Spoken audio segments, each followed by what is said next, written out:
الحمد لله رب العالمين والصلاة والسلام على خير خلق الله محمد وعلى آله وأصحابه الكرام وتابعيهم بإحسان إلى يوم الدين.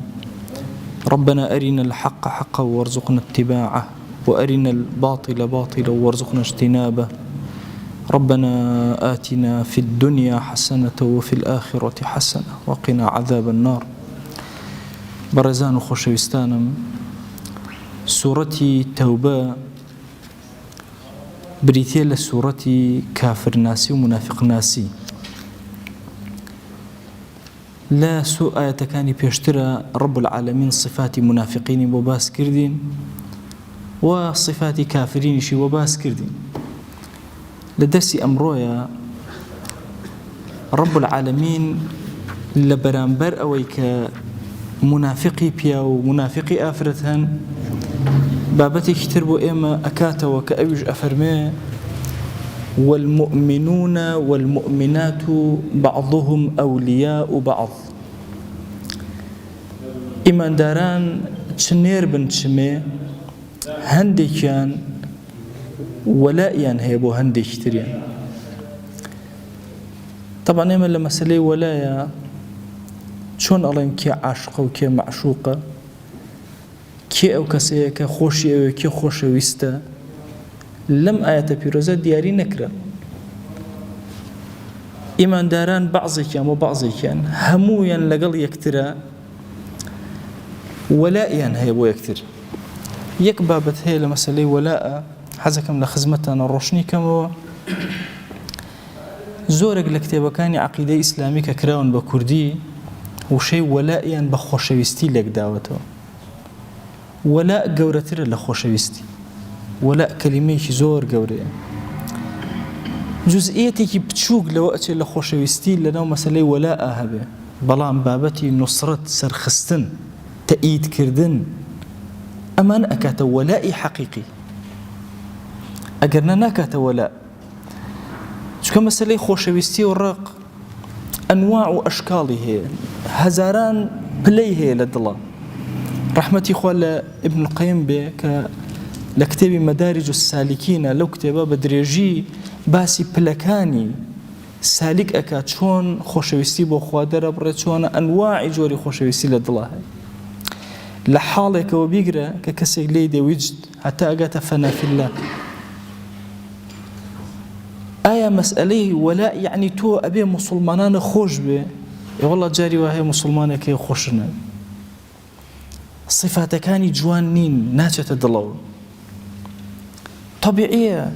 ئەبینی پێغەمبەری خوا صلی الله عليه و آله وسلم و ئافرەتێکی موسڵمان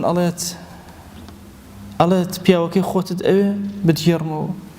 ئەڵێ ناوەڵا نامەوێ. حتا پێغەمبەری خوا صلی الله عليه وسلم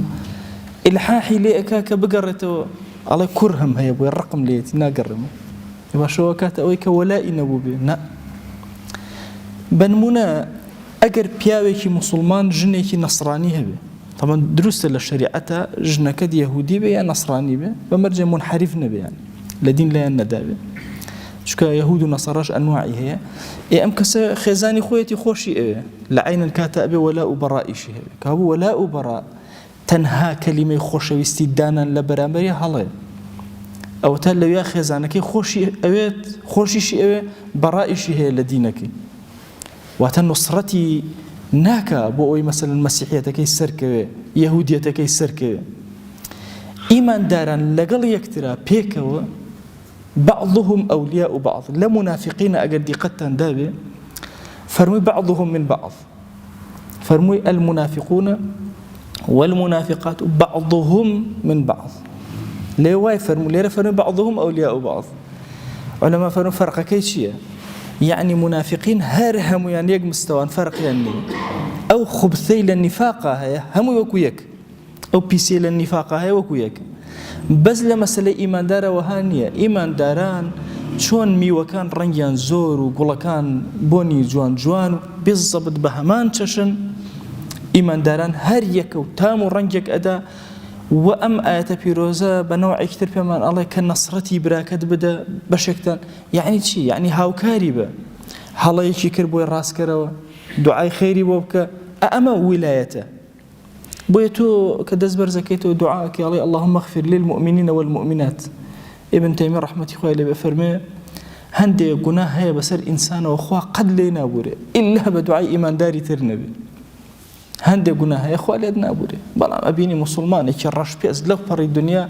دەستی بەرزکەوتەوە ئەڵێ اللهم اغفر للمؤمنين والمؤمنات خوایە لە گوناهی هەرچی ئیمانداری نێر و مێ ببورە تۆش لێرەوە ئەڵێ خوا لەو ئەبورێ لەوێ و لێرەش لە تۆ ئەبورێ بە زمانی ئەو مەسئلەی ئیمانداران کە وەلائیان بۆ یەکتر هەیە وەکو جەسەدێک ئاوهان لە ناڕەحەتیە هەموویان هاوکاری یەکتر ئەبن لە دوعایە دوعای خێر بۆ یەکتر ئەکەن و هەوڵ ئەدەن هاوکاری یەکتر بن نوسڕەتی یەکتر بکەن انصر أخاك ظالما أو مظلوما خۆشەویست فەرمووی براکات سەر بخە ئەگەر ظالم بوو یا مەظلوم فەرموویان قەینا یا رسول الله صلى الله عليه وسلم ئەگەر مەظلوم بوو سەر یەقین ئەگەر ظالم بوو چۆن فەرمووی دەستی بگرن با زوڵم نەکە کابوو وەلاء کەلیمەیەکی زۆر گەورەیە لە عەقیدەی ئیسلامیە کە ئێمە ئەڵێن یعنی بەشێک لە پێکهاتەی گرنگی عەقیدەی ئیسلامی بریتێ لە وەلاء کە تۆ ئەڵێن وەلاء بۆ موسڵمانان هەبێ یعنی نەسرەتیان بدە هاوکاریان بە دوعای خەیریان بۆ بکە هەڵەیان کرد ڕێکیان کەرەوە جاری وایە مسلمانان لە بین یەکترە نیقاشیان ئەبێ مناقەشەیان ئەبێ هەڵا ئەکەن یەکتری ڕاستەکەنەوە هەمووی ئەوە لە بابی وەلاء بۆیە ڕاستەوخۆ لە دوای باسی وەلاء ئەفەرمێ چی یەأمرون بالمعروف وينهون عن المنکر و نەزانی هەرچی منافقە ئیتر پڕ لە گوناه و مسلمانیش تەواو ئیتر گوناهی نیە ناوەڵام مسلمانیش گوناهەکە هەڵا ئەکە تێ ئەکەوێ بەڵام مسلمانان پێکەوە بەدەستە جەمعی هاوکاری یەکترن تەسەوور کە ئەهلی مزگەوتێک پێکەوە یەنە ناو مزگەوتێکەوە نوێژەکە یەکێکیان ئەبینن هەڵا ئەکە ئەوە سەفەکانیان ڕێک کردو کەسێک ئەبینن زۆر لە پێشەوەیە هیچ مسلمانی خۆی پێ ناگیرێ ڕێکی ئەکاتەوە خاتەوە شوێنی خۆی ئەو بەشەیە کە دین قسەیەک هەیە ڕەحمەتی خوا لە متولي الشعراوي بمحمد متولي الشعراوي مفسري قوري مصري أفرمي بيغمبري خوا صلى الله عليه وسلم كأفرمي بني الإسلام على 5 بناي إسلام لسر بينش كوالكيا ما بس أوني بس بينش كوالكيا هي إسلام أفرمي إسلام بينش كوالكيا هي بلا أم بينش كوالكيا شتيك بس تويتي بيكو كأيش بريتيا لولاء وبراء لأمر بمعروف نهي لمنكر ما أنا بينش كوالكيا بس بيكو أجانا حركة لما على خويا نيوشكا والرجل بيقولوا كساقي بسر كسر والنبي وحج بكاو نا أو دس جمعية مسلمانان أو فرمان بتشاكو الرجري لخرابة جهاد كردن بيكوا أما أكات أويك دين كان متكامل به أما وأكاتك إيمان داران جمال وكمال وجوانيان درك بوي أفرمي صفتك لصفات زور بارزة كان إيمان دار أو يأمرون بالمعروف وينهون عن المنكر لقل أمشا بردوام خيكن يكتري الرأيكن طبعا ابن قدامي مقدسي قسيكي هي بالنسبة بياوانوا أفرمي هيج بياوك نية بانخواز نبت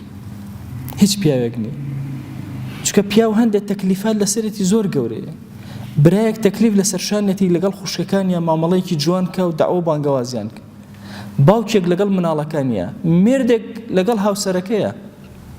هەچەندە هاوسەر مناو لێ نابوو هاودڵ بەڵام تر لەبەرز باڵێن زۆری بەکارهێنان هەر ئەڵێنەوە هاوسەر ئەگەنا لە ئیسلامە تەنها ئەوە نیە سەرەکان یەککەون دڵەکان یەک ئەکەون دیقەت بدە ئەم پیاوە حتا وەکو ئەمرێ بەردەوام فەرمان بە چاکە و ڕێگری لە خراپەکە لە خێزانەکەیە ئەفەرمێ ئەگەر هیچ داوا بانگەوازی نەکرد وەڵڵا یەک دانە نییە لە ئومەتی پێغەمبەر صلی الله عليه وسلم لە ئاخرەتە زیندوو بێتەوە لە ڕوتبەی ئەنبیایە نەبێ بەو گەورەیە بۆ چونکە فەرمانی بە چاکە کردو ڕێگری کردو لە خراپ ئەم صفەتە گەورە صفەتی ئەنبیایە لە هەموو کەسێکی ئیماندارە هەیە ئەگەر هیچ قسەیەکیش نەکردوێت تەنها لەگەڵ خێزانی خۆیان نەبێ دەی لەگەڵ ئەمەشە بردوام أم صفة جوانة لقنا وإيمان دارانا هي طبعا بابي أمر بمعروف ونهي لمنكر بابي زور قورية إنساني مسلمان أبي زور كتاب بخوانته ودراسة كسليقي خوي بكار بينا بو بزانة شون فرمان بتشاكا كورجري لخرابك هندك مصطلحات هي مثلا جنجو الشباب زور بهالتي أجن وأزانا أمر بمعروف يعني أبي تو أمركي أدي وبك أومك نكي ورا هوانية أمر بمعروف إما طبعا لأمر بمعروف السيجور أمر من هي لبلاغية أمرك من هي للسر وبخوار وفعلا أو هاي بكمك رب العالمين بإما عليه أقيموا الصلاة طبعا نيجاكتان بكن أو أمر بسر منا باوك تشتيكت بي الله أمر بسرته لخوار وبسروا همو أمرك دعاء بارانو لا الله نوي مثلا من الله بباوكي الله باوك باران بري ما بزوني أمريكا بسر باوك باران بري لا والله أو دعاء لجيرو بسروا أروى هروكو إيه مالن اهدنا الصراط المستقيم اهدنا فعلي أمره بلان خويا ما أمرناكين دعاءكين خود التماسي شمان هي لزمان عربية لبلاغية أجر كسي هاوشاني خود بتشون هر أمريكا أيكي لقال هاوشانك خوتا بيناوتري أمر بيوتي التماس باشا التماس لتشي وهاتوا كأنما أتويت سرنجي براكت لمسكيتو بيني ولا خط أو كسل أسي مثل رفيقي ورفيقك يلا قلمكتم بدري أم بدري أمر ما بس يوني قلمكتم بدري لا قلمكتم بدري أو بر الرزة تكون مساوية كتيرن بويا وشيء أمر بمعروف ما بس أولني إنسان اتردسك بأمر كردنو قصة كردنو برواكن يعني داعي ومن هي بانخواز وأزاني قاضي مسلمانان وخليفة مسلمان داينا وبريارة دا وكاك يا متشي من بدس أصلا أمر بمعروف أو انده هادئة ومرجج نية يعني غزالي باسكي زور قوري أمر بمعروف والنهي لمنكر يا بابتك شكو أمر بمعروف نية تفصيل أكا يعني أفرمت جاري وهي واجبة لسر أمر بمعروف نكي جاري وهي واجبة لسر بيكي أبي شوين موسم لو أتش كسيك هي دوستك أجر تو بيبل بلاي نيوشك أو نيتر وازل نيوجين نهبي بيبل هذا جربوا دايكو باوك أنا الله ما كره باب أو أنا بقرا كد ماله نيوشك وأمر أهلك بالصلاة واصطبر عليها أمر تنهى كلمني أو نية بيك دوستك أو نيوجينا أكيد أيوة قرآن بورم أجر صدق سبكان نوي بمن الله نيوشك إلا صدق نوي أراستي برك هرر نيوشك تصور ك أتى مثلا كسيك بيني توبر ولا نيوش آية بس أمري فيك دي لا والله هو أمر بمعروف نية أبي كمال معروف لأمر بمعروف هبي وكن أمرك بالمعروف معروفا هو البدا فرمان بتشاكا كتشاكا بيخوي جوان بي بويا ممكنة لقل دوستك هاولايتي بكي لقل كافريك هالسوكوتكي ما ويش زور لقل يا ماما لأكيتو يك كلمة باشي شي بينالي هيج حتى وكو الزمينة سازكي كره ناكري أو توجواني إيمان وإسلام كبيته هلا خوتو هالي الرجي كره بزي بو بكيالي أبي موسمي بزاني إنجا ورده أم تو بتشيني إنجا السودي أبي مرجنية مثلا أشي تمالك ومنكر قبيني يكسر أري أول شيء ومنكر بك به الله فلما الزمينة أبي ساسك أجر زمينة سازنك أمر بمعروف والنهي لمنكر شيء يقداني لي ورنا يجري بابتي مدارات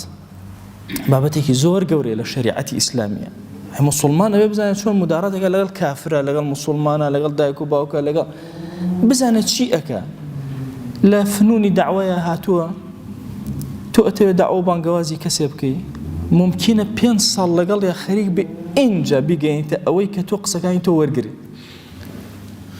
أخذتو كسيق نأي ناسي نأد ناسي شون لخوتو فرمان بشاكو رقري لخرابك أبي الزمينة ساسكي بويا الزمينة ساسكي دن زور قرنجا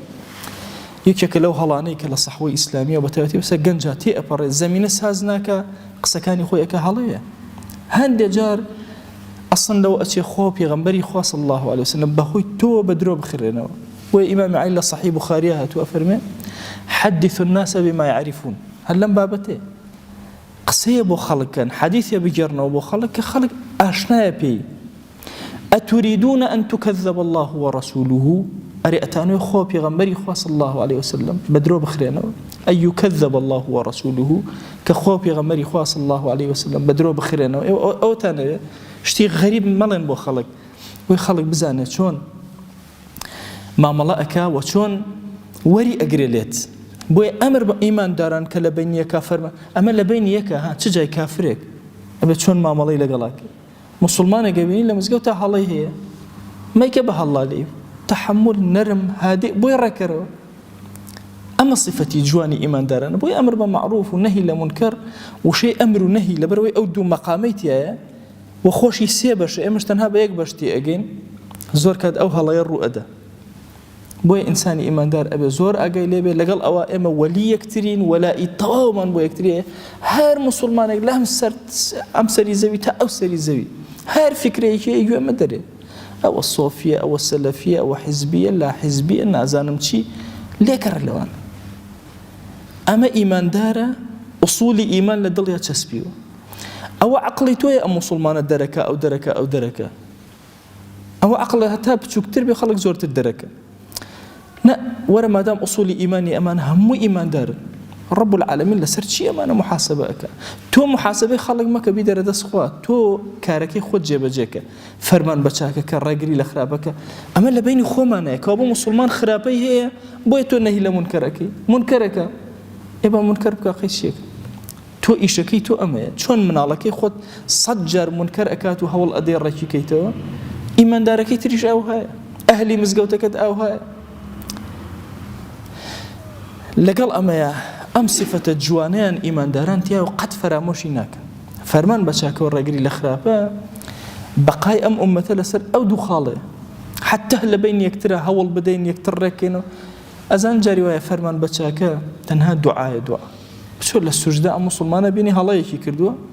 برو للسجداء سر بخير سر زيو هاوارك يا إلهي هاوارم بولايتو هنا وأم برايم توشي هلاي بو فريايك ويا إلهي شاكيك أو فرمان بچاك كردوا فرمان بچاك تنها وني توقسب كي يان بتواني بلي والله با وتار بدم أوانا بروك وزوريكي وتار ناكات فرمان بچاك والرقري لخراب تنها تذكيري خلقها بيري خلق أديته عندك جار ألين والله كاكا خطبة كان دوباري جابا دوباري بخطبة طبعا أقصى زور غلط يعني قرآن چندين جار تكراركاته مليون جار كلميك أبيسي لمليون من جارات والسودي لي ورقري ويزور طبيعي بلاتوا همو جمعية بروي ما وصاك بس باسي إنه يجبوك ليك لجارة كانت ضليتو أجولين بويا مسائلي تكراري خطبوان هر زور شتيكي آساية طبعا لسرتها عمره إنسان حزك بشي بو شوينك قصانة ببيس إنه يبيستبه بلام شريعتها مو يبيسراوا بويا هموما أشينا خطبة حفتاصل عمره هي تولنا خطبة أجيد چندین جار امشتانه بو تو تکرار کرد هر یکی به اسلوبی هر یکی به شوازه او فرمان بچاک و رگری لخرابه یکی لوانه دلی تو اگری هر چون انسان جنگ لقل خویا اکات گناه اکات و توبه اکات دوم اکات و توبه اکات سهم اکات و توبه اکات هول اداش تخوانته دي الاخيره جاري وهي يك موقفي بچوك يك كلمه بچوك بتفرياد راسي ام بالضبط مش بو شوازه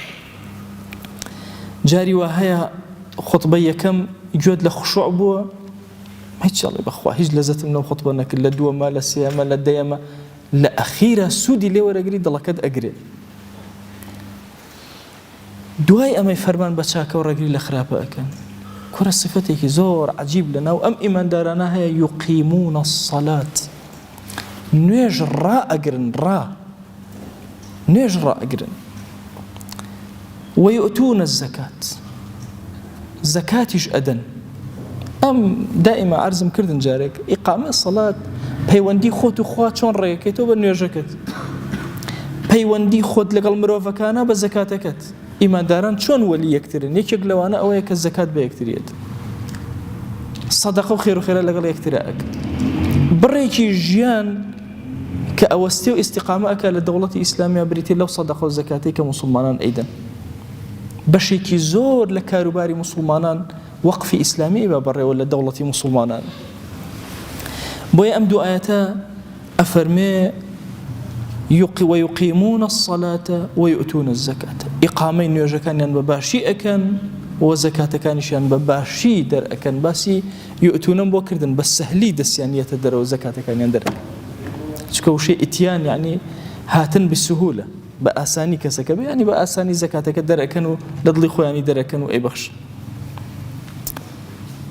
ويطيعون الله ورسوله لوردوا درشتها إطاعي خو بيغمبري خو أكن صلى الله عليه وسلم أما صفات إيمان داران دي أم إيمان داران كأم صفاتين تيا فەرمان بە چاکە ڕێگری لە خراپە نوێژەکانیان بە کۆمەڵ زەکات ويطيعون الله ورسوله إطاعة لورد درشتي وتكاني خدا وبيغمبري خويا صلى الله عليه وسلم أكن أولئك سيرحمهم الله كرهمو إنسان حياتي أقرب الدواء رحمتي خويا تؤذر رحمتي دسك أم صفة أنا يكسر دروازي رحمة رب العالمين بلو أكنو أولئك سيرحمهم الله خواه جل جلاله رحمتيان بسر أبارين إن الله عزيز حكيم خواه جل جلاله عزيز وحكيمش طبعا سين لزمان عربية بولا موضوع مثلا علي أذهب يعني أسأرم علي سأذهب يعني توزي كتير أرم سوف أذهب يعني زور توزي كتير أرم درنكتر أو هاي ليرة أفرمي سيرحمهم الله مفسرين أفرمون أم سينا باسي أولني كاتي أم إشانة أكن خوار رحمة بسري عنا بارين والله همول لحظيق أهل إيمان رحمتي خويا نقلي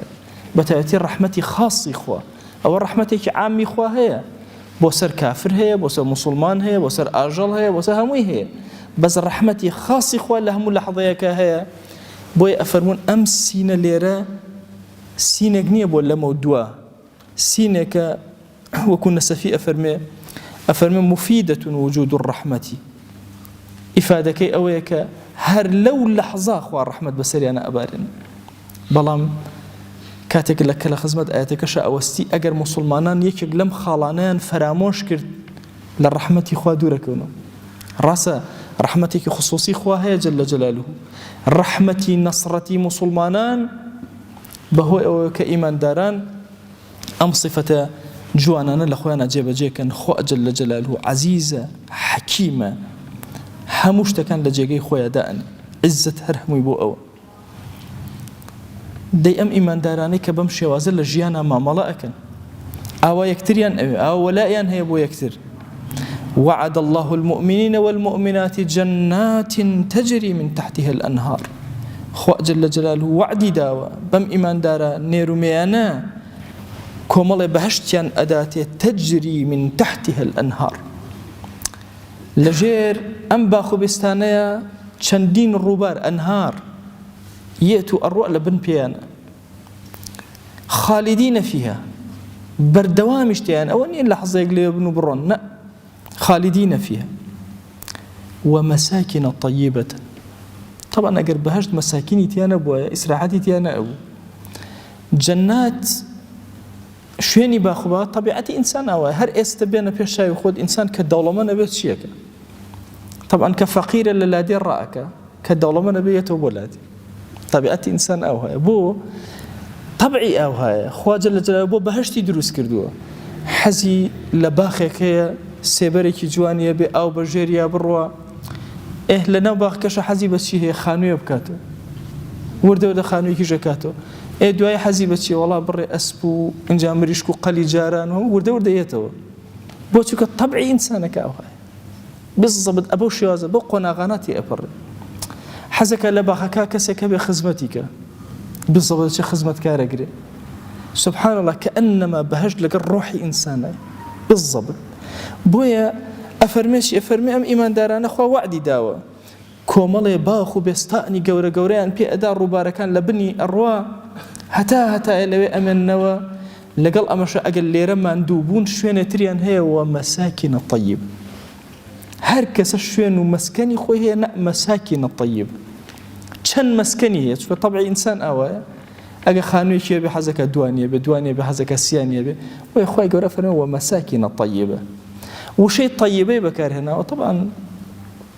طيب بمعنى بوني خوش دي طيب بمعنى باك دي يعني خانو كان زور باك وجوان طبعا لناو دارو بأرو لناو لا دي خانو كات باك وتميز بزورش دي تايبت رب العالمين جباسك لنا أو باخو بيستان جوانا مساكيني طيبي بيداون مساكيني بون خوشي بيداون طبعا هيك لوش تانيك بياو هاركا كفشة مالا ومساكيني طيبي نبي طبعا مساكيني طيب زورش دي هر لا چوونە ماڵەوە سەلام عەلەیکم و دەم و چاوی خێزان و مناڵ و مەشاکیلی ماڵ و نەبوون هەمووی ئەمانە کاتە مەسکەنی طەیب شپرز نەبوونی ماڵ و تەرتیبی ماڵ و هەمووی ئەمان دەرونی پێ و هادی ئەکاتەوە کە ئەنەما ئەم ئاەتانە سوبحان الله لەگەڵ دەرونی تاکی پیاوەکانە باسەکە ئەی باشە بۆ ئافرەت و مەساکینە طەیبە چییە بیرکەنەوە ئافرەتێک بچێتەوە ماڵەوە ماڵەکەی شپرز بێ ئەبێت چی لێ بێ مەسەکە ماڵەکەی مڕەتەب بێ ئەبێت چەند ئاسوودە بێ بۆیە ئەفەرمێ و مەساکینە طەیبە ئەم ئافرەتانش کە ئەڕۆنەوە ماڵەکانیانەوە ماڵەکان ڕێکخرا و مڕەتەب و طەیبە و دڵیان ئارام ئەکاتەوە تاوان لە ماڵە ئەگەر دڵ ئارام نەبوو ماڵ نییە خۆ پێ ناوتێ مەسکەن ئەی شوێنی سکوونەتی دڵ نەک سکوونەتی لاشە مثلا لەسەر ئەو جادەش بخەوێ سکوونەتی لاشەی دەسەکەی جاریوە سەفەرەکەی لە سیارە ئەخەوی سکوونەتی لاشە دەسەکەی مەسکەن بە معنای چییە بە معنای سکوونەتی دڵ دێ وەرە مەسکەن بێ و سکوونەتی دڵ بێ و طەیبیش بێ بۆن خۆش و پاک و بێگرد بێ هیچ ژاوەژا و هەرا و مەشاکیلی تیان نەبێ لەکوێ ئەمەیان ئەداتێ فی جەناتی عەدن لە خودی ئەم بەهەشتە نییە کە ئاوا ئەیبین و ئەنهارتێ جەناتی عەدن زۆرێک لە مفەسرین فەرموویانە جەناتی عەدن عەلەمە عەلەم یعنی شوێنێک لە بەهەشت زۆر تایبەتە ناوی لێنراوە عەدن کە ئەنەما لێرە لەناو ئەم باخ و باخاتە ئەبن دواتر ئەچنەوە بۆ ڤێلاکانیان لە شوێنێکی تر فی جەناتی عەدن ئەم جەماڵ و کەماڵەی بەهەشت فائیدەی نییە باسکردن ئێمە تەنها لێرە ئیشاراتی قورئان لە خزمەتیە ئەبین ئەگەرنا لەم یەخطر عەلا قەلبی بەشەر قەت بە حەیاتی بە خەیاڵی ئینسانیشان نەهاتووە چۆنە چەند عەظیم ما لا عين رأت ولا أذن سمعت ولا خطر على قلب بشر خطر على قلب بشر چۆنە طبعا ملەتی کورد گەنجەکانی زۆر پاکن لە ڕووی دزی و ئەوانەوە بەتایبەتی ئەموالی شەخسی زۆر پارێزراوە الحەمدولillah ئەوە صفەتێکی زۆر باشە لە ملەتی کوردە جارێک کۆمەڵی گەنجم وتم کەستان بە حەیاتی خەیاڵی کردووە بچێتە ماڵی دراوسێکەی و هەندێشت بتزێ و بێتەوە ئەم خەیاڵاتە ناکەی هەر خۆت نایکی چکە لە طەبیعەتتا نییە یا بچیتە ماڵی دراوسێکەوت هەمویان بکوژیت و بێیتەوە خەیاڵی وا ناکەی لەوە چێ خەیاڵ بۆ جینس بڕوە خەیاڵ بۆ بەڵام خەیاڵ بۆ ئەوە ناڕوە بۆ چونکە ئەو سیفەتە تیان نییە بۆ چونکە ناتەوێت ممارەسەیکەی لە ناخی تۆیان نییە دێ وەرە بیرکەرەوە بەهەشت ناهاتوەتە ناو دڵت و نایەت ئەبەدەن وەلەم یەخطر عەلا قەلبی بەشەر هیچ بەشەرێک لە بەشەرەکان وێنای بەهەشت نهاتوەتە ناخیەوە ئەوەندە جەماڵ و کەماڵ و جوانی هەیە لێرە سەرنجمان ڕائکێشە بۆ شتێکی تر لەوە ئەچێ موسڵمانی وا هەبێت بەهەشتیش سەرنجی ڕانەکێشێ ئەو جەماڵ و کەماڵی بەهەشت سەرنجی ڕانەکێشێ طەبیعەتی ئینسان ئەفەرمێ وەریضوان من الله ئەکبەر ڕضوان نەکیرەیە لە زمانی عەرەبی یعنی تۆزێ ڕضوانی خوا تۆزێ ڕەزامەندی خوا لە هەموو ئەم بەهەشتە و ئەم جەماڵ و کەماڵە گەورەترە وەریضوان من الله ئەکبەر وەرە ئەی عەبد بیرکەرەوە لەناو بەهەشتە لەناو ئەم هەموو جەماڵ و کەماڵاتە موژدەت بدرێتێ ڕضوانی خوا بەسەر تۆیە دابات ئەبێت چه خۆشیێک ڕوو لە دەروونت کە چۆن مامەڵەکەی ئەبێت چی سوود وەرگری وەریضوان من الله ئەکبەر ذلك هو الفوز العظيم ئەمە ئیتر فەوزی زۆر گەورە و بردنەوەی زۆر گەورە ئەمەیە کە ئیماندار بگاتە ئەم پلە و پایە گەورە ئایا تەنها ڕضوانی خوا فەوزی ئەکبەرە نا عولەما ئەفەرمون هەم چوونە ناو بەهەشت و هەم دەستهێنانی ڕەضامەندی لە ناو بەهەشتە هەر هەمووی پێکەوە ئەکاتە فەوزێکی زۆر گەورە بە پێی ئەو فەرمایشتەی پێغەمبەر صلی الله عليه وسلم شەوێکیان ئەوە مانگە شەو و زۆر جوان بوو مانگ فەرمووی چۆن ئەم مانگە ئاوە بە جوانی ئەبینن ئاوە چاوەکانی سەرتان ڕەب العالەمین ئەبینە لە بەهەشتە لەن ئەو بەهەشتە خەڵک زۆر مرتاح ڕەب العالەمین پێیان ئەڵێ هەل ڕەضیتم عەبدەکانم ئێوە ڕازی بوون لە من وما لنا لا نرضى خوای ئەمە چیمان هەیە ڕازی نەبین حەج چی شتە پێت عەتا کردوین نا ماوە هێشتا ماوە ڕضوانی من بەسەرتان حتا بینینی خوا جەل جەلاوه لەناو بەهەشتە سوبحان الله ئەمە مەقاماتێکی زۆر گەورەیە ئینسان نازانێت چۆنی دەربڕێت چۆنی باسکە